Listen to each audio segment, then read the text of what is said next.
Actually இந்த mushroom is amazing. இது எப்படின்னா சாப்பிட்டு 2 மணி நேரத்துக்கு அப்புறமும் நம்ம மஷ்ரூம் சாப்பிட்டோம்ல மஷ்ரூம் சுக்கா வந்து அந்த கிரேவி அண்ட் மஷ்ரூம் டேஸ்ட் வந்து டாப் தான். ஆமாங்க, 10 என்றதுக்குள்ள பட்டுன்னு ஒரு மஷ்ரூம் ரெசிபி சும்மா செம்ம டேஸ்டா இருக்குங்க. வாங்க எப்படி செய்யறதுன்னு பார்ப்போம். ஒரு பேன்ல கொஞ்சமா எண்ணெய் விட்டு சோம்பு தாளிச்சுக்கோங்க. கூடவே கருவேப்பிலை இலைகள், பொடியா நறுக்கின பெரிய வெங்காயத்தை சேர்த்து கொஞ்ச நேரம் நல்லா வதக்கி விடுங்க.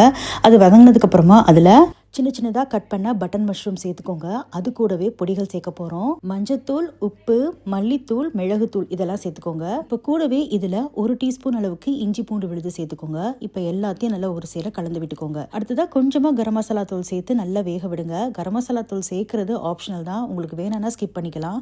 இப்போ மஷ்ரூம் நல்லா தண்ணி விடும். தண்ணி வத்துற அளவுக்கு வேக வச்சு எடுத்துட்டிங்கன்னா சூப்பரான மஷ்ரூம் பெப்பர் சுக்கா ரெடி ஆயிரும். டேஸ்ட் சும்மா வேற லெவலில் இருக்குங்க. பரோட்டா சப்பாத்தி எல்லாம் சாப்பிட்றதுக்கு சூப்பராக இருக்கும். கண்டிப்பாக ட்ரை பண்ணி பாருங்க.